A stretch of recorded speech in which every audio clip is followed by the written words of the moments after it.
Media Network. And we have a special gentleman that I've seen over the last few years since my coming back to New Mexico that see him as a frequent visitor, photo op, I guess, so to speak, for Swaya and everything. But I'd like to introduce at this time Mr. Reynard Faber. You know, yeah, okay. Sound like a good Cree name anyway. So. Yes. But I guess first of all, introduce yourself and where you're from. I just like to say hello to everybody out there, and I'm Reynard Faber from the Jicarilla Apache Nation.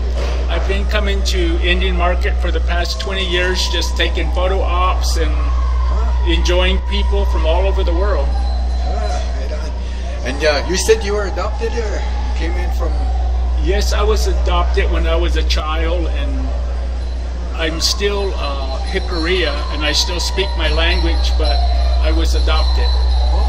Yeah, I have actually, people don't know I have some Apache blood. I'm a lad. Edmund Ladd is my father. Really?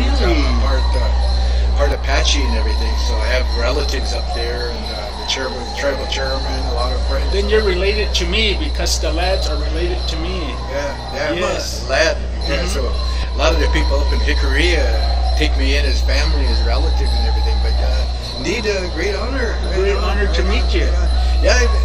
I went to school, you know, back in the 1960s. I came to IIA and everything and befriended a lot of people. I was born in Zuni, but I was raised in Wisconsin, so I'm kind of familiar with a lot of the southwestern lifestyles and a lot of things. As a Powell man, I've traveled quite frequently, but befriended a lot of the old elders from way back. Wendell Chino was a good friend of mine politically, and then I remember Vigil Vicente, Leo Vicente, a lot of the old timers from way back, and a lot of the powwow dancers. I think a friend of mine that just passed on recently, Paul Ortega, was a real cool. We did a lot of shows together, so I know all those people.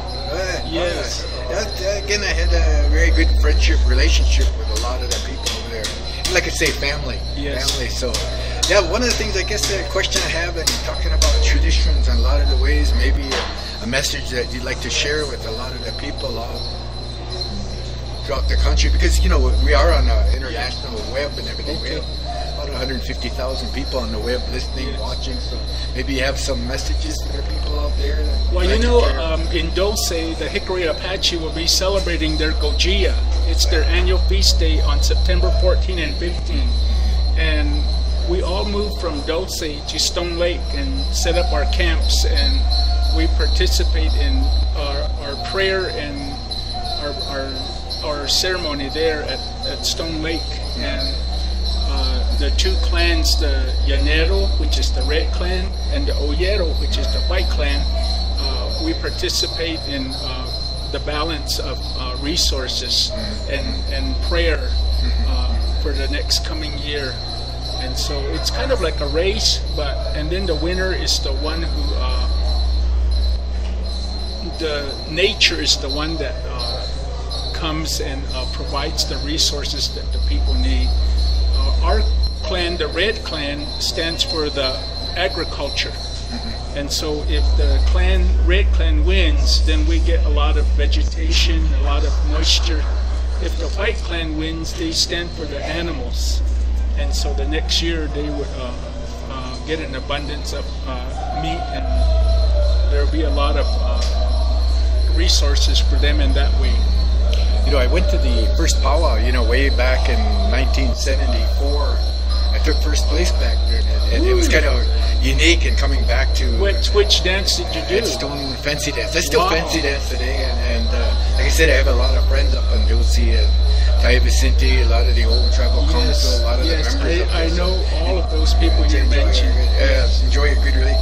One of the things that I've always kind of emphasized, and I've learned here in the Southwest, is especially in Jicarilla, they have, and a lot of the pueblos, they have what they call these sacred runs. You alluded to that, you know, the two different clans and everything. Well, to me, in the Indian world, you know, we use Indian in a way of what I call hemispheric teaching, left brain, right brain, and I've always tried to instill in a lot of the youth more physical activity and running. And I think from my personal experience going back to the 1970s, thinking about what I call the sacred runs, you know, and try to instill that in a lot of our youth. Yes. And it helps them academically. You know, I use that as an example in some of my lectures and some of my classes and everything. But again, something that a lot of people really don't understand in the outside world. You know, as a Powwow man myself, traveling to some of these communities, some of the different areas, reserves and everything. But I have a lot of praise. You know, maybe you can allude a little bit more about the spiritual aspect. Well, the spiritual aspect of running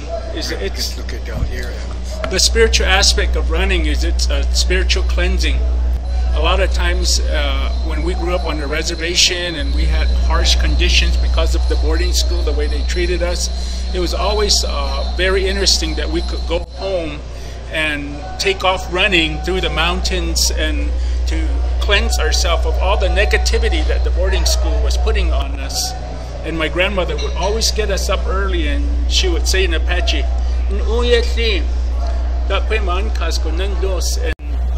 she said, the horse is way over there, go bring him and get him home. And so we'd run, and on the way that way we would be getting our mind off the negativity that we were in boarding school, the treatment that we received there, because it was very bad.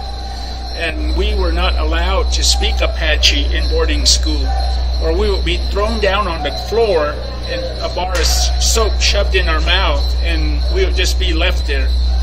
And that was the kind of treatment we got from the time I was 6 to the time I was like 11 years old. And so when I got home to my grandmother, she said, Lola, she said, go run that way toward the river and forget about the things that are bad that are happening. And so it was a real source of cleansing for us. And I ran in high school. I was on the cross country and track team. I went to college in Virginia, and I ran in college there, and I was able to run a 4:10 mile. And that was the best that I ever did. But I still lost my race. But I'm just so excited that running is a big part of our native culture, and that the young people need to embrace that aspect of activity so that they can clear their minds and clear their hearts and establish the cultural teachings that our elders are trying to give them. Exactly. You know, because right now they're sitting there looking at their phone and not talking to anybody, and that's just a big distraction. And the rule in our house is you don't do that. You go outside and do something. Or we go to a cafe, if you bring your phone, you pay for your meal. You know, so and so we don't allow those types of screens or technology that's going to be a distraction to our culture. And I think that as elders, we need to really promote that and push it more to the point that we're really firm, and that's going to be the rule. You know, we're too soft right now. We let the kids do whatever they want to do, but we need to be firm, not mean, firm, and say no screens, no loud music. You focus on what we're trying to teach you as the elders, you know. And that was the way my grandmother. And the other thing is, we never ever talk back. Exactly. We never ever talk back, because it was a very respectful thing to our elders, our grandmothers especially. She was the one that was raising us. And so we were able to learn a lot of worldview, a lot of culture, a lot of our language. I mean, I speak fluent Apache because I listened to my grandmother. And I had many bar of soap in my mouth. And I remember when I got done with school and I was done with boarding school, I was at my grandmother's house, and I could not make myself speak. I could hear her and understand her, but eventually I would repeat the words that she was telling me, and as I repeated the words, it got my mouth working again, and I was able to regain speaking Apache, because I came that close to losing it. And it was because of boarding school and what the BIA did back then when they put a bar of soap in our mouth and told us, don't speak that dirty language. And they would throw us on the floor, like I said, and bubbles come out of your nose and your eyes and your mouth, and you cannot move because they had a yardstick waiting for you. If you tried to take the soap out. But I speak fluent Apache, and I'm really glad to represent the native people here at Indian Market, taking photo ops with people from all over the world. I think we, as native people, try our best to instill that certain respect, that culture, and language is perhaps the biggest key I find in keeping our lifestyle, our way of life very vibrant. The native language has a spirit, a life of its own, and today there's a big emphasis all across Indian country to reinstill, bring back a lot of the language, and oftentimes encourage it in saying and learning the language is something that you have to live. Today they put it into books and looking at it, speaking, listening to the younger generation, trying to speak the language, and it sounds like Washichu, sounds like white people trying to talk Indian when you lack the nasal, a lot of the guttural sounds. That is something that I see everything in black and white. People talking language today, but based out of a textbook. Yes. But the language, I know among my people, there are a lot of words I can't explain in English, because it's something that you have to live, something that you have to understand. But again, emphasis to a lot of the people out there, language is very important in instilling that certain respect. I'm glad you said that, talking about respect and respect to our elders and not talking back and that kind of thing. But it's something that I find, listening again, as you alluded to, the cell phones and technology of today, I would like to do something. I would like to do a blessing song for all our listeners and everybody in the market. By all means. Hey ya, hey hane, hey ya, hey hane, hey ya, yo hey na hano, hey ya, deep in them danati, deep in them da kujuha, shito ye, deep in them da ye kujuha, amniha, deep in them da ye, shito ye na deep in them da.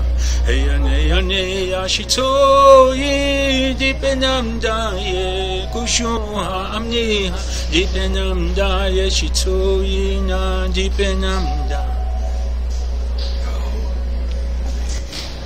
Thank you. Yes, thank again, you. Mr. Reynard Faber from again the Dulce Apache Nation. Thank you. Thank you.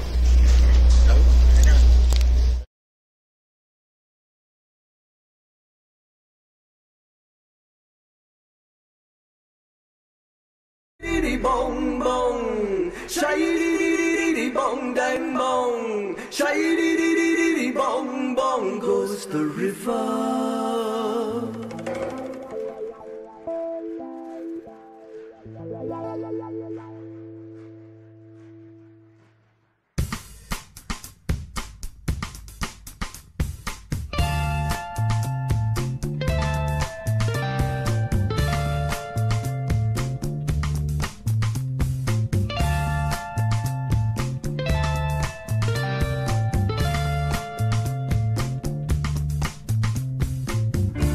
The petals fall and the seeds are sown,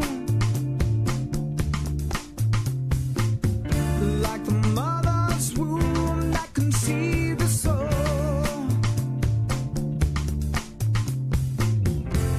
A town